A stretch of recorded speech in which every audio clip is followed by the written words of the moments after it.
미국 하원 의장의 타이완 방문으로 미중 긴장이 고조된 가운데 북한 문제 해결 등 한반도 정세에도 악영향을 줄 것이라고 미국의 전문가들이 지적했습니다. 특히 유사시에는 주한미군 이동을 비롯해 한국의 직간접적 관여가 불가피할 것이라는 전망도 나왔습니다. 박형주 기자가 보도합니다.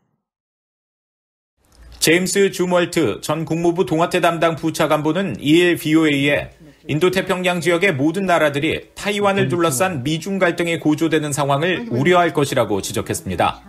특히 한국은 북한 문제 등 한반도 정세에 미칠 여파를 걱정할 것이라며 한국과 미국 정부는 중국이 취할 수 있는 조치에 대한 방안을 마련하기 위해 매우 긴밀히 소통해야 한다고 강조했습니다.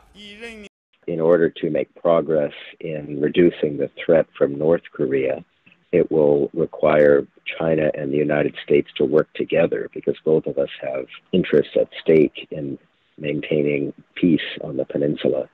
So this tension makes that more difficult. If China were to attack Taiwan, in a military sense, obviously that would be a very grave escalation of tensions, and I'm sure the United States would be trying to use its military assets in the region, including those in South Korea.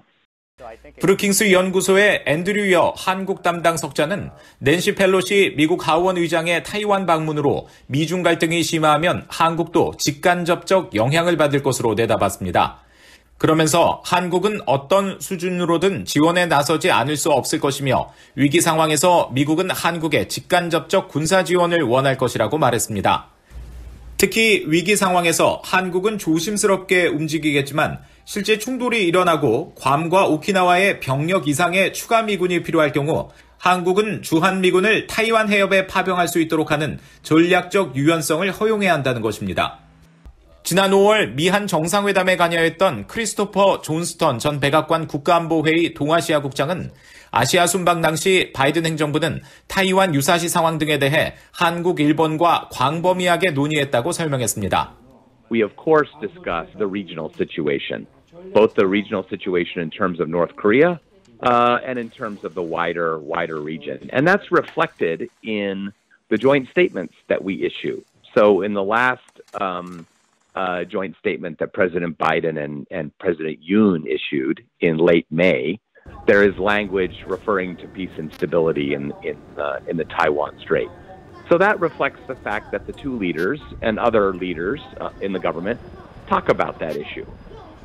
에반스 리비어 전 국무부 동아태 담당 수석부 차관보는 타이완 해협 상황이 충돌로 발전할 것으로 생각하지는 않는다면서도 중국 정부가 정치적 이유로 긴장을 고조시킬 수 있을 것으로 전망했습니다.